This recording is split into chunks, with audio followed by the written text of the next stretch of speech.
नमस्कार। आज के वीडियो में हम बात करने वाले हैं कि हम अपने शॉर्ट हैंड की गलतियों को कम कैसे कर सकते हैं। देखिए यहाँ पे क्या होता है ना कि हमारी शॉर्ट हैंड में छोटी-छोटी गलतियाँ होती चलती हैं, जिसकी वजह से हमें काफ़ी ज़्यादा निराशा हाथ लगती है। जब हम उसे ट्रांसक्रिप्ट करते हैं तो हमें लगता है कि वो चीज़ तो है ही नहीं जो हमें दी गई थी, वो ऑडियो में जो था वो तो सेम टू सेम है ही नहीं, और हमें लगता है कि शायद इससे हमारे सिलेक्शन के ऊपर काफ़ी असर पड़ जाता है, जिससे कि हमारे अंदर जो मोटिवेशन होता है वो कम होता चला जाता है। और अगर स्किल टेस्ट हमारा पास आ रहा हो तब तो और ज़्यादा डर लगने लगता है कि अब इसे कैसे कम किया जाए। तो चलिए मैं आज आपको एक ऐसा तरीका बताती हूँ या ऐसी कुछ टिप्स बताती हूँ जिनसे आपकी मदद हो सकती है। देखो मैं ऐसा तो नहीं कहूँगी कि बिल्कुल 100% ख़त्म, इसको कर लो हो जाएगा, ऐसा नहीं होता है। बट मैं आपको कुछ टिप्स देख के आपकी हेल्प ज़रूर कर सकती हूँ कि यहाँ पे आप अपनी गलतियों में सुधार कर सकते हैं, और इन चीज़ों के ऊपर आप ध्यान देंगे तो आपकी गलतियाँ जो है वो काफ़ी हद तक कम होती चली जाएंगी और आप एक परफेक्शन की तरफ चलते चलेंगे, और जो चीज़ आपको ऑडियो दी जाएगी वही आप ट्रांसक्रिप्ट भी कर रहे होंगे, है ना। जो आपका फाइनल जो प्रिंट आउट होगा वो आपके सबसे पहले वाले से मैच कर रहा होगा। तो पहले दो तरीके से आपको समझना होगा कि हमारी गलतियाँ होती कैसे हैं।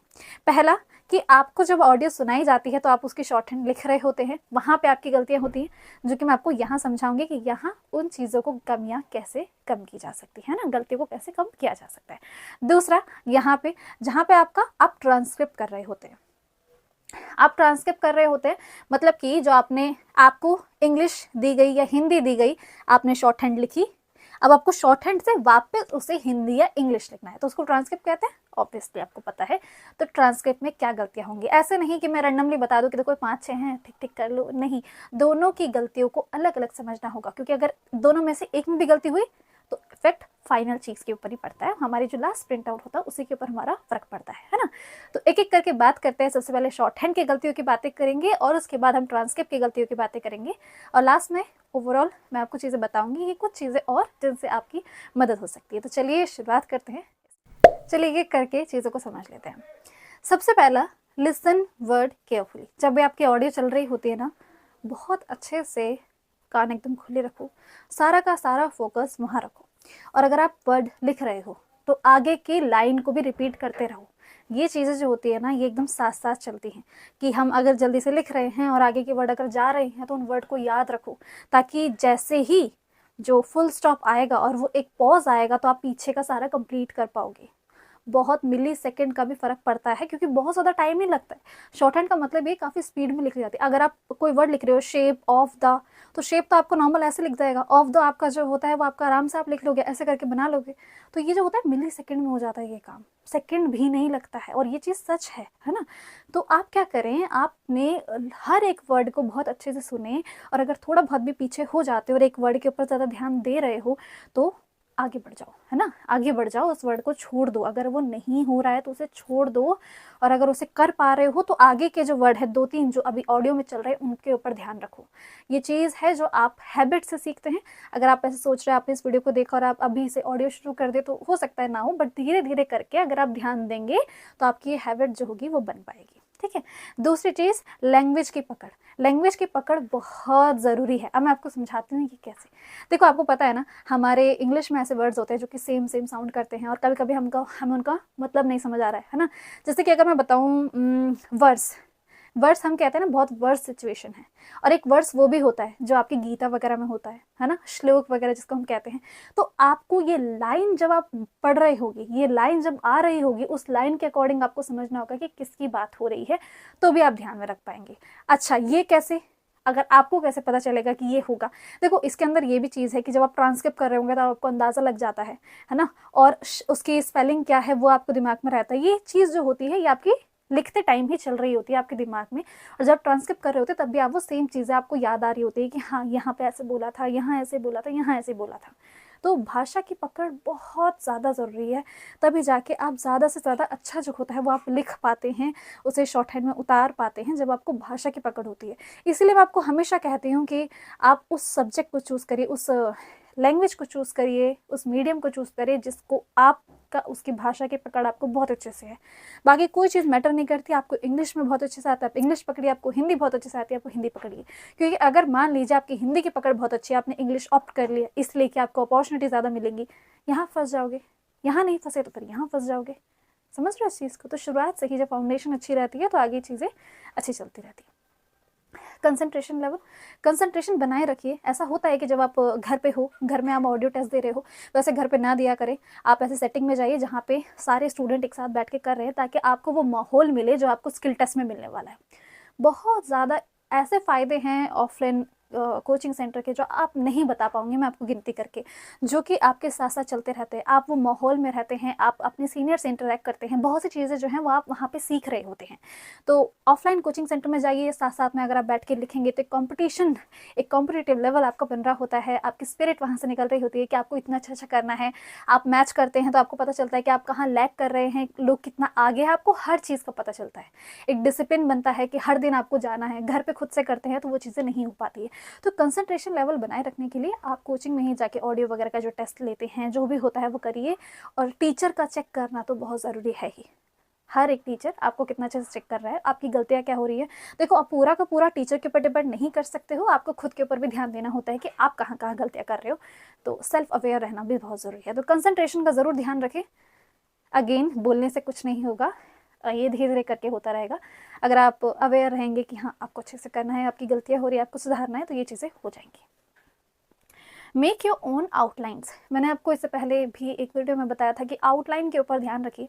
आउटलाइन क्या होता है ना कि हम कॉपी कर लेते हैं कभी कभी, या तो फिर हमें कोई बुक वगैरह में कोई हम और बुक कर रहे हैं, जैसे कि आप सभी लोग ये फिटमैन वगैरह यूज़ करते होंगे, और ये बुक जिसके अंदर हम लिख रहे होते हैं, और ये टैग प्रोडक्ट में आपको मैं दिखा दूंगी, अगर आपको बाय करना हो तो आप यहाँ से कर सकते हैं। तो हमारे जो आउटलाइन हम बना रहे होते हैं ना, उस टाइम पे आप खुद से बनाने की कोशिश कीजिए। खुद से ही हर एक शब्द को लिखिए, और फिर आप टीचर से बात कर सकते हैं, अपने टीचर से। उसमें कुछ ऐसे होंगे जो ग्रामर लॉग्स होते हैं जो आप बहुत जल्दी से याद कर पाएंगे, कुछ वर्ड्स को आप ज्वाइन कर पाएंगे।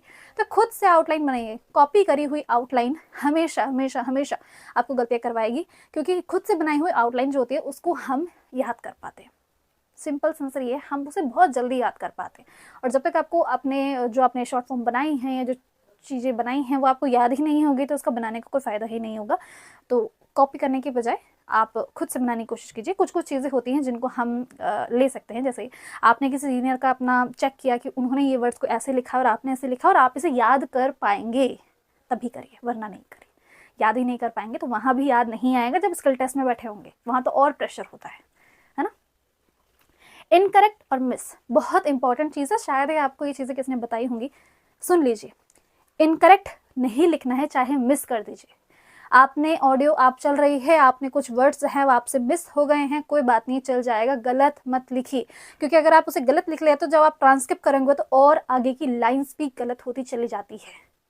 ठीक है, वो लाइन, पूरी लाइन के ऊपर फर्क पड़ जाता है कि आपने उस वर्ड में क्या लिख दिया।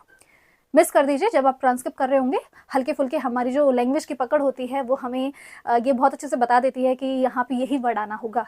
यहाँ को जैसे हमारे कनेक्टर्स होते हैं उसको बिठा दिया, या फिर वर्ड्स हमारी ओवरऑल आपको लैंग्वेज की पकड़, ये शब्द बहुत छोटा सा है बट बहुत ज़्यादा इसके हेल्प होती है हमारे। इसलिए बोला जाता है कि वही जिस मीडियम में आप पढ़े हुए हैं अब तक, आप काफ़ी अच्छा उसके साथ बॉन्ड शेयर करते हैं उस भाषा के साथ, उसी में ही शॉर्ट हैंड सीखिए। मेरे हिसाब से आपको शॉर्ट हैंड की गलतियाँ काफ़ी अच्छे से समझ आ गई होंगी।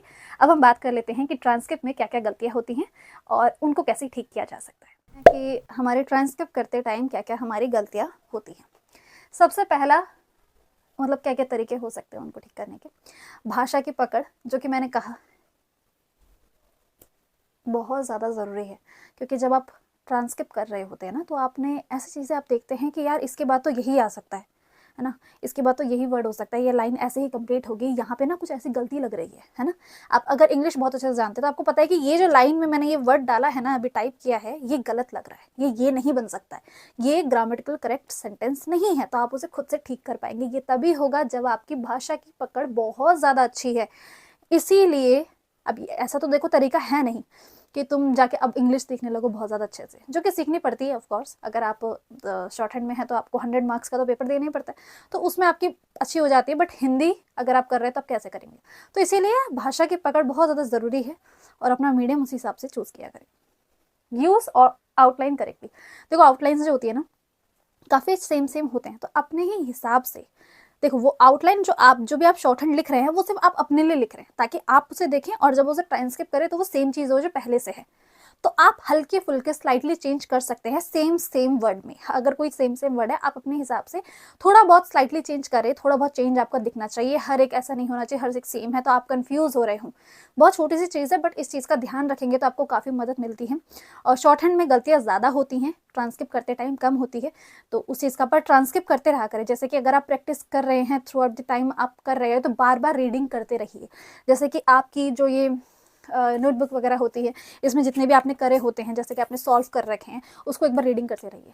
उसमें लिखते रहते होंगे ना, एक्सरसाइज ये है, एक्सरसाइज ये है, ऑडी नंबर ये है, उसको रीडिंग करिए। अगर आप रीडिंग करेंगे तो अपने आप ही आपकी ट्रांसक्रिप्ट जो होगी वो बहुत अच्छी होती रहेगी और आपको पता रहेगा कि आप क्या पढ़ रहे हैं। ये एक तरीका हो सकता है। तीसरा बहुत इंपॉर्टेंट है और काफ़ी ज़्यादा इंपॉर्टेंट है, ये वीडियो के लिए काफ़ी हेल्प होगी आपकी, मल्टीपल टाइम रिवीजन ऑफ ये 2 बुक आती हैं, कैलाश चंद्रा और रामधारी गुप्ता की। अगर आप इंग्लिश मीडियम से है तो आप कैलाश चंद्रा एक नाम से बुक आती है, वो आप कर सकते हैं। मैं यहाँ पे टैग प्रोडक्ट में ये दोनों ही बुक ऐड कर दूंगी अगर हो पाया तो, ठीक है। अवेलेबल कभी कभी बुक्स नहीं होती है तो वो देखना पड़ता है। और रामधारी गुप्ता अगर आप हिंदी मीडियम के हैं तब आप कर सकते हैं। ये 2 बुक है, अपने मीडियम के साथ चूज़ कीजिए। इसमें जो आपके जो होती हैं पूरे जो पैराग्राफ वगैरह हैं, इनको आपको प्रैक्टिस करते रहना है। यहीं से ही आपका एसएससी में पूछा जाता है, यहीं से ही आपका पूछा जाता है।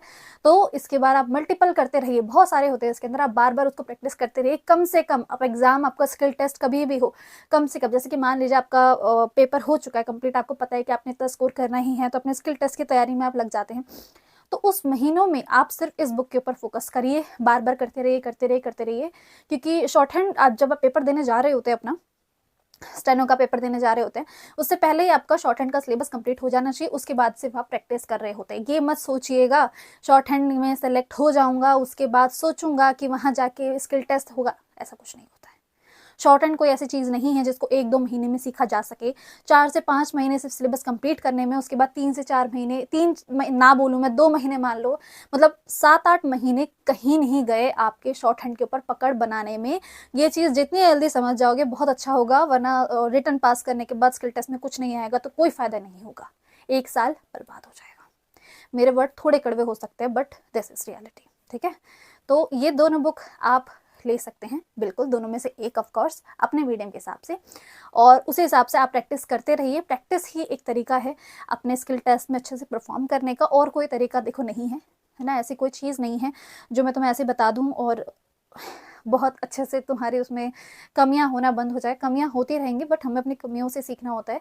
अपनी चीज़ों को नोट करिए, जैसे कि कुछ चीज़ें ऐसी होती हैं, जैसे मैं आपको चीज़ बताती हूँ, जब आप कॉन्सोनेंट वगैरह सीख रहे होते हैं, सबसे पहली क्लास जब आप सीखने गए होंगे या कहीं से भी सीख रहे होंगे, तो आपने पहली क्लास में जो हमें कॉन्सोनेंट सिखाया जाता है, पी बी चे जे ऐसे करके जब हम सीखते हैं, उसके अंदर अगर आपने कोई ऐसा एक कॉन्सोनेंट है जो आपने गलत कर दिया, तो जब भी आप एक बार आपने जो शुरुआत में आप याद कर लेते हैं ना, तो आगे आके आप जितनी भी बार करते हैं ना, आपको बार बार वो गलत चीज़ याद आती है, तो उसे धीरे धीरे करके ठीक किया जाता है ना। तो उसी तरीके से जो गलती आप बार बार कर रहे हैं ना, उन गलतियों को अपनी पहचानो। वो इसलिए हो रहा है क्योंकि आपको लग रहा है कि आप ये बिल्कुल सही लिख रहे हो, या फिर आपके टीचर ने चेक करते टाइम उस पर ध्यान ना दिया हो और आप उसी चीज़ को याद कर बैठे हो और उसे बार बार लिख रहे हो। तो कोशिश इस चीज़ की ज़रूर करो और अपने सीनियर के साथ अपना लिखा हुआ ज़रूर मैच किया करें। कुछ चीज़ ऐसी होती हैं वहाँ से आपको देखने को मिलेगा कि हाँ, इनकी बहुत अच्छी स्पीड होती है, जिनकी स्पीड अच्छी है आपके सीनियर्स की 100 लिख लेते हैं, 100, 110, 120 कर लेते हैं, उनसे आप अपना मैच करके देखिए आपने क्या लिखा है, उन्होंने क्या लिखा है। कुछ उन्होंने आउटलाइन लिखी होगी जो आपको अच्छी लग रही होगी, कुछ ऐसे वर्ड्स होंगे जो उन्होंने ज्वाइन किए होंगे जो आपको लगता है आप याद कर पाओगे। ये वर्ड याद रखना, आप याद कर पाओगे। याद नहीं कर पाओगे कोई फ़ायदा नहीं है उसे लिखने का। चीज़ों को इतना शॉर्ट रखेंगे अच्छे से आप उसे कर पाओगे, ठीक है। तो यहीं पे हम अपनी वीडियो को ख़त्म करते हैं। प्लीज़ बताइएगा कमेंट में कि आपको ये वीडियो का कंटेंट कैसा लगा। मैं यहाँ पे एक प्लेलिस्ट डाल दूँगी, यहाँ पे आप इसे देख सकते हैं कि जितने भी हमने शॉर्ट हैंड से रिलेटेड, स्टेनोग्राफी से रिलेटेड जितने मैंने वीडियो बनाई होंगी उसे आप एक साथ देख सकते हैं। अगर आपको ये वीडियो पसंद आएगी तो आप यहाँ भी जा सकते हैं। मिलते हैं फिर नेक्स्ट वीडियो में।